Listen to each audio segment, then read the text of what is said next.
Okay, we're talking about preparing for an apprenticeship, and we're going to talk about the second element of the preparing for an apprenticeship unit, which is being able to set some goals for the coming year. Your first task in this is to describe the importance of meeting deadlines.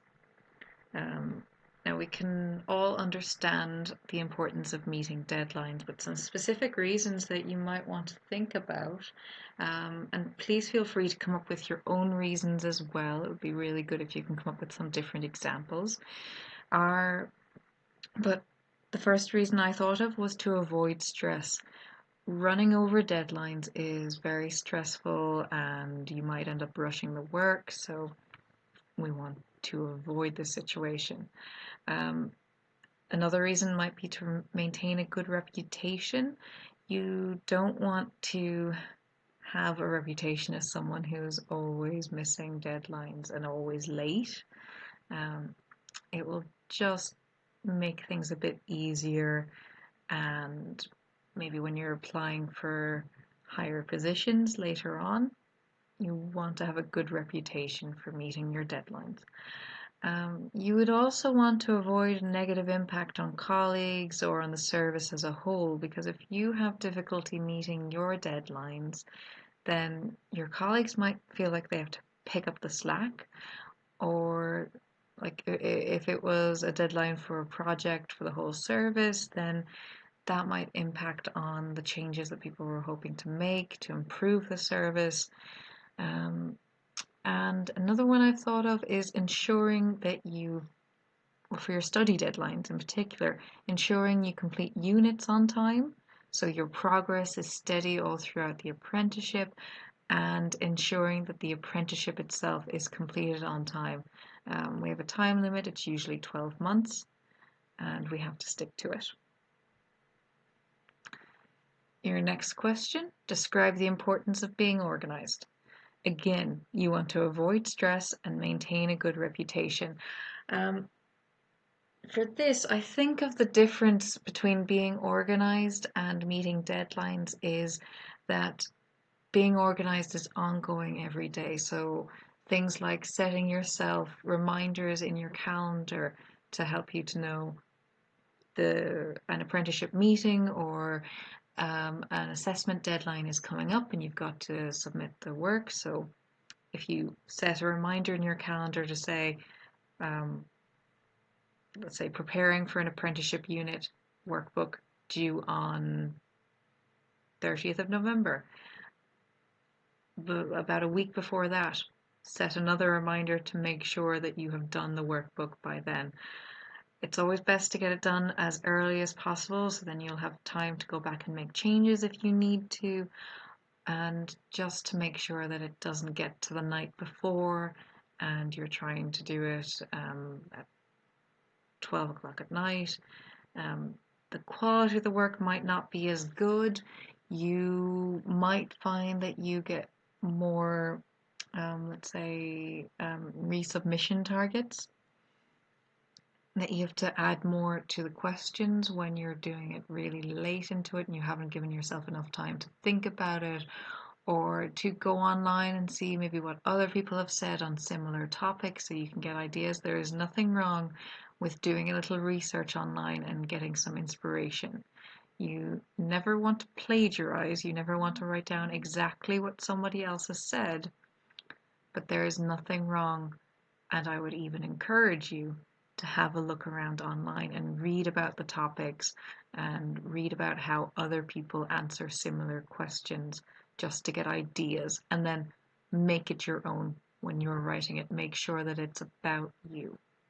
Okay, another one I've said is ensuring that you have all the items you need for work, study days, assessments. So let's say for assessments, you would need to bring in your workbook, you'd need to bring in your project, um, or let's say if you've done the research project and you've done surveys, bring in the surveys. That'll be evidence for your research project. It'll be evidence um, if you need help with it, if you need help to finish it, you've got some questions, bring in the surveys, bring in bring in what you have so far, and you can get some help on that much at least. For the study days, making sure you've got notepads, that you've got anything. Let's say if there was a task from the last study day to complete a bit of reading about a topic, that you'll have written up a few notes that you can bring in and give feedback in the next session.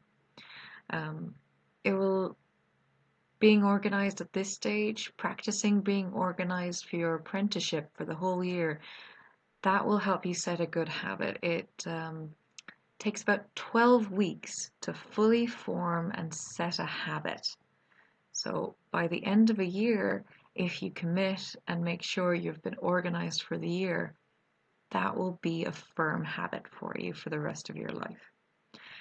And also just making sure being organized, like if you're typing up your answers, making sure that you create one file and name it something easy to remember and easy to find.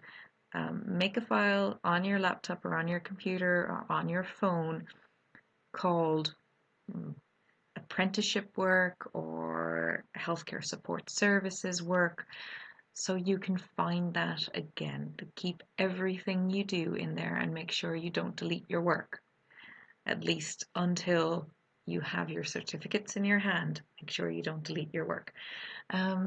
If you're doing this paper-based, make sure all work you complete goes into your folder, your portfolio, as soon as possible, and that it doesn't go missing. And make sure you bring your portfolio with you to study days or assessment meetings. Okay, last question for this part. Creating targets for your own skills development and completion of the apprenticeship. For this, you want to make a personal development plan. And that means that the best way to go about personal development plans is to make sure you're setting SMART goals, which means specific, measurable, achievable, and relevant goals, and timeliness as well. So let's run through it. Specific goals. I'll give you an example. That could be to complete the research project. So your specific goal is to complete the Using Inquiry and Research Skills unit. How will that be measured? That could be measured by having your assessor sign off on your unit. So that's a very definite thing. Once your assessor says, yes, that's done, no more to do now. Great. Is it achievable? And what do you need to achieve it? So what would you need to achieve that? You might need some support. You might need to talk to your tutor about different research methods. You might need some help from a supervisor. You might need to confirm with your supervisor that you can carry out a survey and work with your colleagues just before you do anything. But usually it's okay. Just ask first. And let's have a look at the next one. Relevance. Is it going to be useful to you? How will this help you later on? So if it's the research project, it will develop your research skills, which could be useful later on if you carry on with qualifications. Most qualifications these days have some research elements to them. Especially if you carry on to university level, there will be a research element to most courses that I've seen anyway. And if you're carrying on in work, you might have a project to manage at some point that you want to gather evidence in support of, or to check if your project is working. So developing these research skills now will be useful. And the last one in the SMART goals part of it anyway is timeliness. You need to set specific times. So if it's the research project, you might set it for 3 months from now. I wouldn't write down 3 months from now, because that is a bit... 3 months from now doesn't exactly... It's not exactly a time. It doesn't tell you when you've started, so I would put down a specific date. I would put down, we're recording this on November 1st, so let's say the 31st of January 2020 would be 3 months from now. I'd say a specific date. And I would review it on that date. I would set a reminder in my phone or on my email, the calendar that's linked to my email, so I don't forget. And I added another heading, review, on this as well. I'd like a section on there where we review the progress, and if there is anything that still needs to be done, say what still needs to be done. If you need support or help, or you need to talk to somebody about the project to get some guidance, say that's what you're going to do next and that's your next step, and put down a new target date. You could do this in an entirely separate sheet. You might have it depends how you're laying out your personal development plan and how much space you're giving yourself. If you're doing everything on one page, maybe you attach another page to it as a new sheet for a new goal. Okay, so that's learning outcome 2.